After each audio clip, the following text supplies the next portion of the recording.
Сегодня я представляю вам тему нашего вебинара «Сокровища наших детей».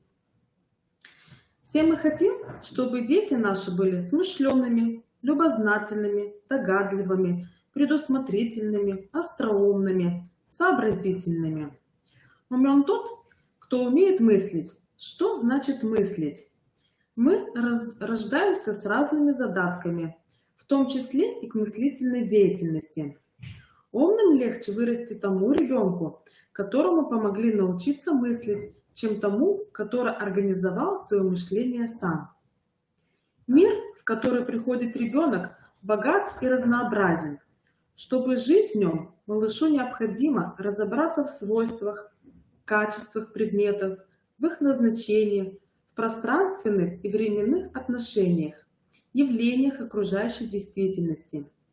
Ему нужны знания, которые помогут ознакомиться с доступными его пониманию общественными явлениями, с трудовой деятельностью человека.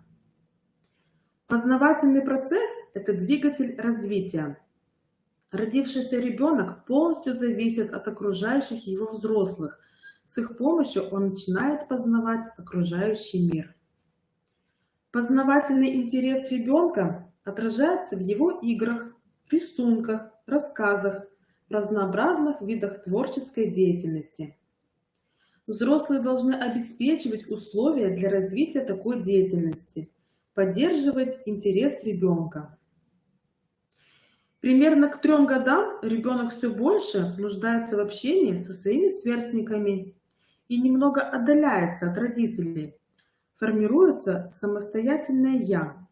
И малыш все чаще произносит фразу «я сам» и старается доказать окружающим, что он уже большой, взрослый. В это сложное время важно, чтобы взрослые своим поведением демонстрировали, что воспринимают его всерьез, то есть признают его самостоятельность, уважают его интересы. Нельзя смеяться над тем, как и с чем играет ваш ребенок. Эти мелочи, разные камушки, стеклышки, фантики и другое, вызывают особый интерес у маленьких детей и могут быть для них очень важным. И сегодня мы с вами попробуем разобраться и выяснить, какое же значение для малышей имеют детские сокровища. Порой очень часто с самого раннего возраста родители приучают к тому, что упавшее на землю становится грязным, несъедобным, а иногда даже запрещенным. То, что упало с земли, запрещается уже поднимать. Взрослые внушают ребенку, что поднятые вещи с земли, они, как правило, опасны для их здоровья. Поэтому все, что связано с землей, окрашено для ребенка противоречивыми чувствами. Земля всегда дает опору, и при этом иногда об нее можно больно удариться. Она постоянный источник интересных находок, но многие из них запретны или неодобряемы. Землю не позволяют трогать голыми руками или поднимать с нее что-то съедобное. При этом сами же взрослые вдохновляют ребенка на поиск грибов и ягод, растущих из земли или на земле. Строят для детей песочницы, где можно играть сколько угодно. Через предметы окружающих ребенка он узнает, какие они – большие, маленькие, съедобные, несъедобные, какая у них форма, что можно с ними сделать, если взять руку, а что произойдет, если налить на них воду. Запрещая ребенку исследовать предметы, которые находятся вокруг него, проводить эксперименты, играть с ними, мы, взрослые, таким образом запрещаем проявлять интерес к окружающей его среде, к развитию фантазии, к развитию наблюдательности. Таким образом, у ребенка может развиться страх перед чем-то новым. Он будет бояться что-то сделать то, как он хочет сам. В дальнейшем у него может пропасть интерес к изучаемым предметам в школе, может появиться неуспеваемость. Поскольку дети копаются в земле с самого раннего возраста, она на собственном опыте убеждается в том, что земля является хранилищем. Из земли можно что-то интересно откопать и наоборот, закопав, спрятать. Также Земля является для детей грандиозной поверхностью, на которой расставлено, разложено, явлено все, что существует на белом свете. Причем большая часть строений, растений, всевозможных предметов на Земле прочно стоят на ней. Но среди множества предметов, разместившихся по определенным правилам на поверхности Земли, есть категория незначительных беззаконных, оказавшихся на пути нежданно-негаданно. Это потерянные кем-то монеты, пуговицы, значки, брошки, серьги, осколки цветных стеклышек и прочие мелочи, вызывающие живой интерес у детей и ничего не значащие для взрослых. Для детей этот ссор представляет собой нечто вроде полезных ископаемых.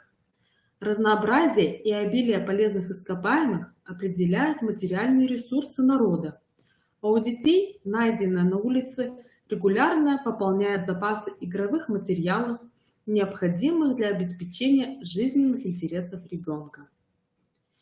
Среди множества мелких предметов, валяющихся на дороге, наметанный на глаз ребенка привычно замечает все, маломальски представляющий интерес.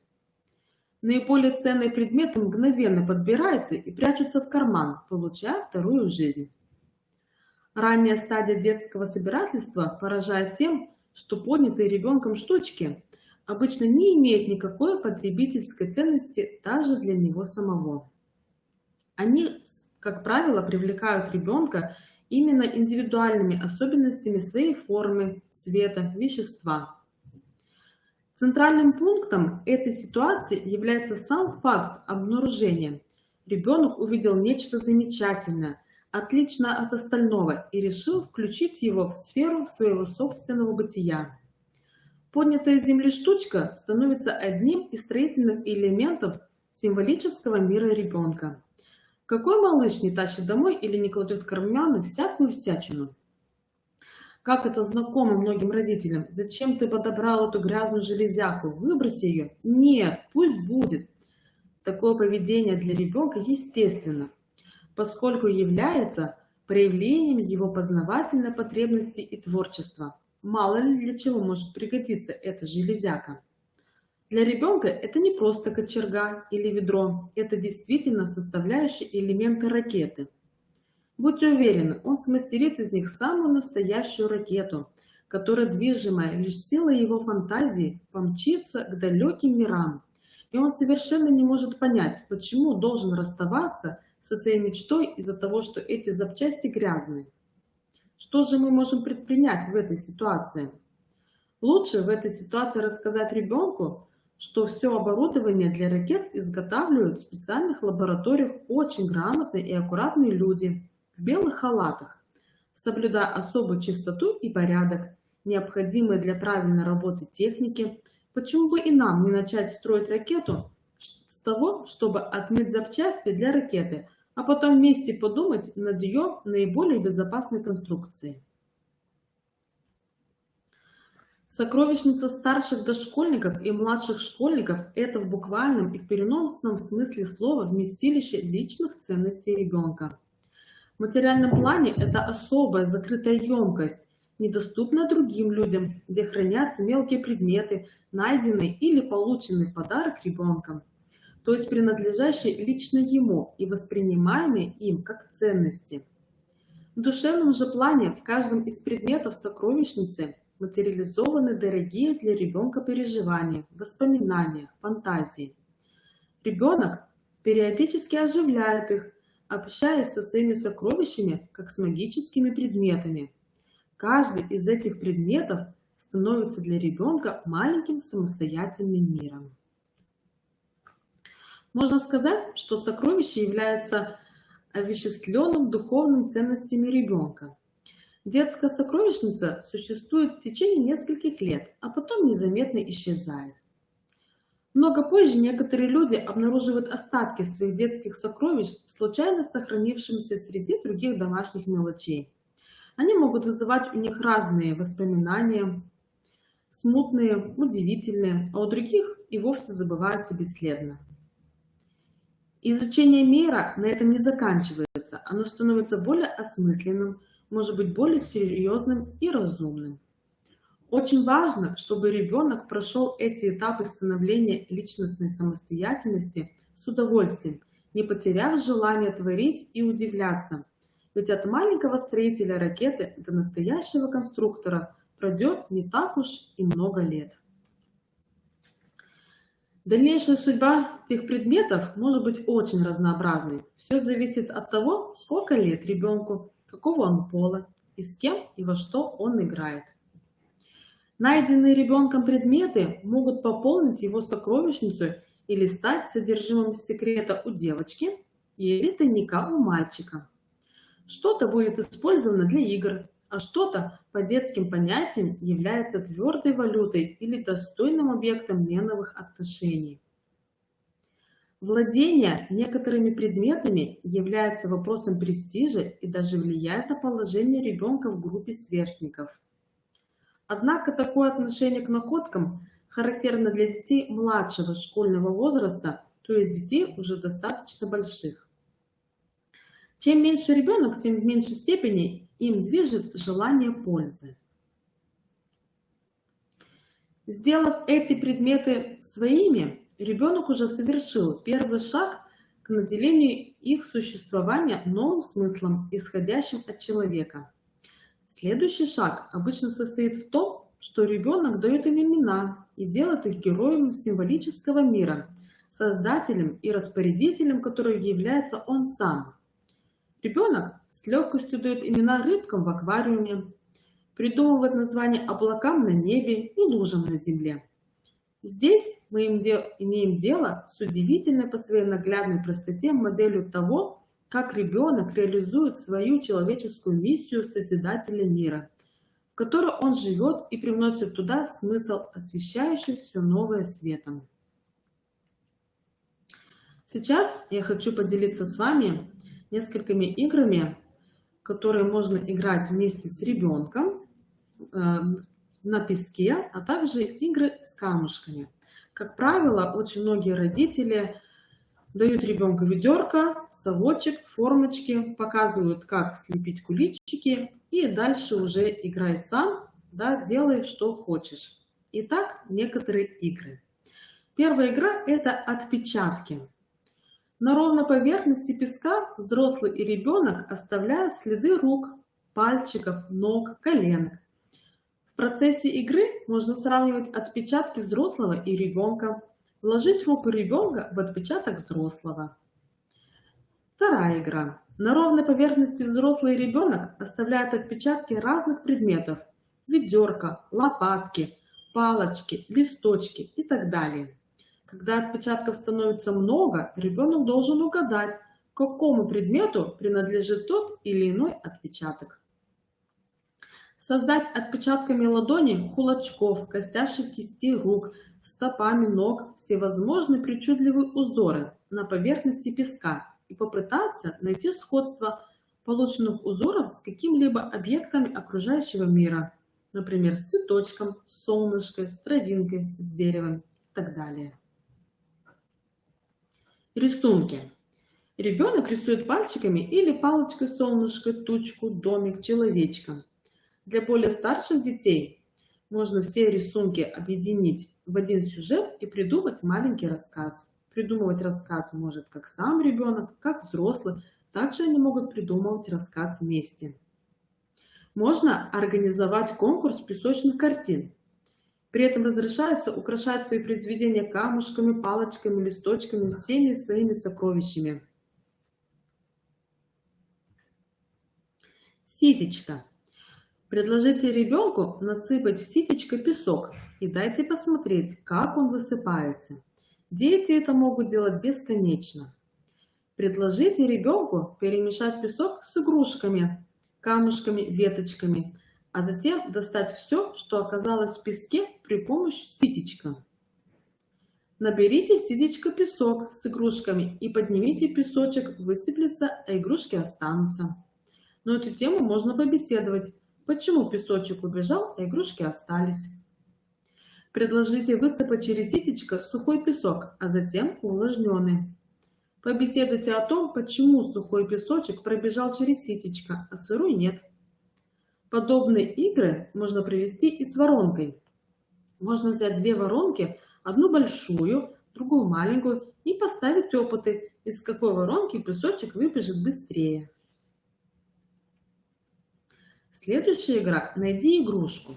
Взрослые показывают игрушки, которые будут использовать в игре. Можно использовать не игрушки, а можно взять те самые сокровища, которые ребенок собирал. Далее просит ребенка отвернуться и прячет игрушки в песок. Ребенок поворачивается и отыскивает все игрушки. Взрослый показывает игрушки ребенку, прячет их, а затем просит найти определенную игрушку, ощупывая игрушки под песком. В этой игре можно использовать любые игрушки, такие как геометрические фигуры. Взрослый и ребенок могут поменяться ролями. Ребенок прячет игрушки, а взрослый находит. Можно также придумать конкурс, кто больше игрушек нашел. Эту игру можно усложнить. Взрослый прячет игрушки, а затем просит ребенка найти игрушку в правом верхнем углу, в левом нижнем углу, в середине и так далее. Следующая игра «Секретик». Ребенок делает небольшое углубление в земле, кладет туда или фантик, или красивый камушек, или цветочек, а сверху кладет часть, вырезанную из пластиковой бутылки или стеклышко, но для безопасности лучше взять пластиковую бутылку. Сверху слегка присыпает землей или песком и просит взрослого или другого ребенка найти его секретик. Эту игру можно усложнить. Дети вместе со взрослыми чертят карту-схему с условными изображениями дерева, реки, гор, леса, домов. Ребенок по данной схеме строит песочную картину. Ребенка просят отвернуться, а в это время взрослый прячет секретики на различных участках картины. На карте-схеме в том месте, где спрятаны секретики, ставится точка. Ребенок поворачивается и отыскивает секретики, следует карте-схеме. Эту игру также можно усложнить. Ребенок прячет секретики сам и отмечает их местонахождение на карте-схеме. Взрослый их отыскивает. Следующая игра «Маленький повар». Увлажните песок при помощи лейки. Предложите ребенку вылепить из мокрого песка разную выпечку, пирожки, рогалики, пирожные, тортики. Выпечку можно украсить. Опять же, выпечку можно украсить теми же сокровищами, которые есть у ребенка. Пусть дети угостят кукол, игрушечных зверей, ваз. Для этой игры можно использовать различные формочки. Норки для мышки. Ребенок вместе со взрослыми копает небольшие ямки, норки руками или совочком. Затем взрослый обыгрывает постройку с помощью игрушки. Например, взрослый берет игрушечную мышку в руки, имитируя ее писк. Затем ее мышка-нарушка пробирается в каждую норку и хвалит ребенка за то, что он сделал для нее замечательные домики. Домики можно делать и для других игрушек – зайчиков, лисят, медвежат и прочее. Занимательное строительство. Предложите малышу освоить замечательную профессию строителя и воздвигнуть из отличного прочного природного материала любые каменные или песочные строения, которые он пожелает. Разнообразные фигурки, уютные домики, величественные башни, простые сложные пирамидки, непроходимые лабиринты и другие архитектурные объекты. Можно собирать камушки, строить замки из камушков. Можно использовать песок, а можно использовать все вместе. Чем больше камушков дети будут использовать в работе и укладывать друг на друга, тем большего мастерства потребуется от них для реализации строительной задачи. Также здесь можно устроить конкурс «Самый высокий замок», «Самый красивый замок», «Самый прочный замок» и так далее. Лабиринты. Заранее подбираем побольше плоских камней средней величины, а также определяем свободную площадку, где будем строить лабиринт. Размещаем произвольно первый камень, от которого начнется строительство лабиринта. Просто погружаем его узкой боковой стороной в песок. Дальше задача малыша таким же образом разместить в разные стороны остальные плоские камушки, чтобы в итоге получился лабиринт с запутанными ходами. Другая разновидность – расставлять камушки по принципу графических диктантов.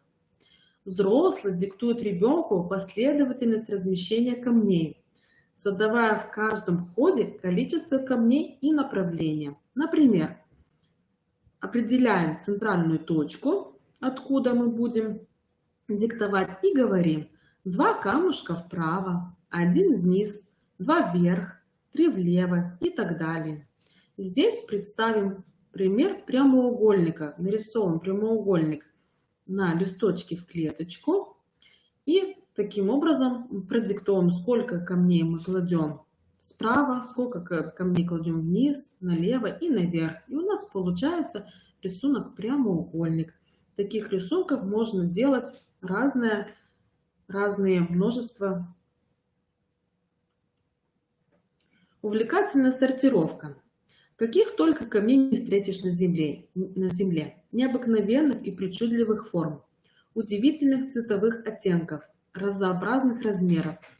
Тогда самое время пособирать и разложить все эти многогранные сокровища по своим местам, старательно и внимательно выискивая камушки определенной заданной категории. Дальше эту же игру можно поиграть по-другому. Набираем горсть камней в ладошку, затем раскрываем ладошку и внимательно ищем среди камушков самый-самый красивый. Он может напоминать какой-то предмет или живое существо, или отличаться необыкновенно яркой окраской. Иногда такой единственный камень находится сразу и быстро. Иногда приходится черпать горсточки снова и снова.